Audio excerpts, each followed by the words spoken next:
Welcome back to another episode of Archie Sonic Character Files as we explore the histories of the inhabitants on planet Mobius.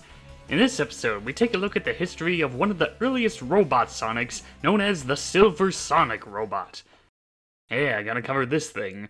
I think nowadays the robot's name's been changed to Mecha Sonic, which is odd because there's already a Mecha Sonic, but in the Archie Sonic universe, it's always been known as just Silver Sonic. And I'll be covering all the different models that exist in both the old and new continuities. The first known appearance of a Silver Sonic robot was in the Sonic Quest miniseries. Sonic, along with Tails being disguised as a SWAT bot, find themselves stopping Robotnik's new flying fortress, the Death Egg. After foiling his plans to sink the floating island into the ocean, Robotnik sends out Silver Sonic to finish them off. Sonic takes a bit of a beating from the giant robot, but he manages to get the upper hand by short-circuiting it with some loose wires. The robot may be down, but Sonic manages to get inside and pilot the robot to fight off against Robotnik in his exoskeleton armor. But the battle is cut short when Tails alerts Sonic that the Death Egg will self-destruct. So the two of them escape the fortress, and Sonic exits out of the robot once they're close to the ground. It's a bit unclear on what happened to Silver Sonic. Either it was crushed to pieces from the long fall, or it sank to the bottom of the ocean. The next robot would make its first appearance in Archie Sonic issue 85. After the events of the Sonic Adventure adaptation, the second Robotnik wasn't ready to admit defeat. He sends out Silver Sonic 2 to find and destroy Sonic for ruining his plans to utilize the water god Chaos. This robot ends up being very powerful and very fast against the blue hedgehog, but is eventually decapitated by a supersonic spin. With the help of Nat Morgan and the Freedom Fighters, Silver Sonic 2 is rebuilt and reprogrammed to protect Station Square and chases Robotnik out of the city, which leads into its second and last appearance in issue 98, where we see that the robot has chased the Mad Doctor all the way out into Prison Island, where it witnesses Robotnik fall through a hole in the ground. Believing Robotnik to be dead, Silver Sonic 2 returns to Station Square, only to later encounter Shadow the Hedgehog. It may have been able to land some hits on Sonic, but it stood no chance against the ultimate life form. We wouldn't be seeing another Silver Sonic robot until years later in issue 225. Around this time, Robotnik has successfully launched the Death Egg Mark II, and begins his plans to use the Genesis Wave in Operation Clean Sweep. With the help from Tails and the Tornado, Sonic and Sally manage to get inside the Flying Fortress, and later encounter Silver Sonic 3, once again a giant robot, but also sporting a more sleeker look. The robot keeps Sonic busy while Sally tries to stop Robotnik, only to be gunned down by one of the fortress's machine guns. And so, Robotnik is victorious in launching the Genesis Wave. This would have been the end, but the next time we'd see it is in issue 230. After Super Sonic manages to use Chaos Control to undo the Genesis Wave and reverse Mobius back to how it was, he also managed to rewind time by 10 seconds, just giving him enough time to rescue Sally from being killed, and now it's Silver Sonic 3 that takes the blast. But even that wasn't enough to stop this robot, as it later returns to finish the job, with some help from Metal Sonic.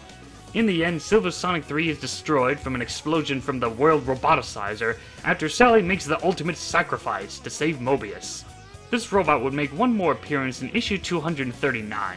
During this time, Sally has been roboticized, Nagas rules New Mobotropolis, while Sonic and his small group known as Team Fighters head out to find Mecha Sally and find a way to restore her. They see that Mecha Sally and some egg swats are capturing Mobians at a village, and they try to stop them, but Silver Sonic 3 returns and is ready for round 2 against Sonic. They put up a struggle against each other, but in comes T-Pup to the rescue, as this little guy manages to electrocute Silver Sonic 3. And with the help from the villagers, the robot is dismantled, and its scrap parts are used to restore the houses that were destroyed in the battle. Now let's move on to the new continuity. Much like many characters and stories in this new timeline, it's scattered all over the place, so I'll be covering them lore-wise rather than by issue number. During the events of Sonic the Hedgehog 2, Sonic hitches a ride on Snively's space shuttle and finds himself inside Robotnik's Death Egg Fortress. He is soon greeted by Silver Sonic, a bulky robot made to resemble Sonic. It shows off its strength and razor-sharp quills, but even that isn't a match for the blue speedster. After its defeat, Sonic chases after Robotnik, who then activates his final robot, the Egg Destroyer Battlesuit. Sometime later, after the Death Egg was destroyed, Sonic would find himself on another adventure, this time rescuing Tails, who has been captured by Robotnik, and meeting Breezy the Hedgehog. In the Scrambled Egg Zone, he comes across another Silver Sonic robot. This time it was a prototype model of the one that Sonic fought on the Death Egg. Its main abilities were a jetpack and extending robot claws. Sonic made short work of the robot and continued on with his rescue mission. Years later, another Silver Sonic robot would be built to wreak havoc on planet Mobius. This time more streamlined giant model, and commander of a horde of badniks. It sends out a bunch of badniks to attack the Freedom Fighters' flying fortress known as the Sky Patrol. But when the horde was destroyed, it charged after the Sky Patrol, only to be destroyed thanks to Big the Cat and Rotor Walrus. Later on, this robot would be rebuilt and give the Freedom Fighters more trouble in Chunnan. After getting some help from Dulcie the Dragon, Silver Sonic is knocked off of the Dragon Road Bridge and falls into the sea. Later we see that Robotnik's egg army was able to recover it, and presumably are getting it fixed up so that it'll be ready to fight another day. And that concludes the history of the Silver Sonic robots. It's very interesting how there exists more than just the one in the Archie Sonic universe, all having their own unique designs.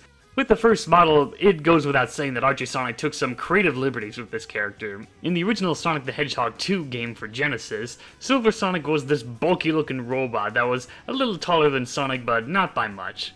Now it towers over the blue hedgehog, and Robotnik does state that its design was more based off of when Sonic got roboticized for a while. Though it lacks in speed, it makes up for its strength, and it was kinda neat to see Sonic hijack the thing to go up against Robotnik in that ridiculous outfit.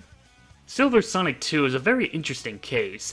It's based off of that one robot that's seen inside Robotnik's fortress in Sonic Adventure. Out of all the official Sonic medias that exist, Archie Sonic is the only one to actually do something with this robot. I always did find the design of the original robot neat, and Archie Sonic's take looks cool, with how the eyes are designed and all that. Although in some panels, the arms and legs look like they were designed to be more for an old rubber hose cartoon. The only downside to Silver Sonic 2 is how short-lived it was. Once they started their Sonic Adventure 2 adaptation, it was quickly destroyed and never returned.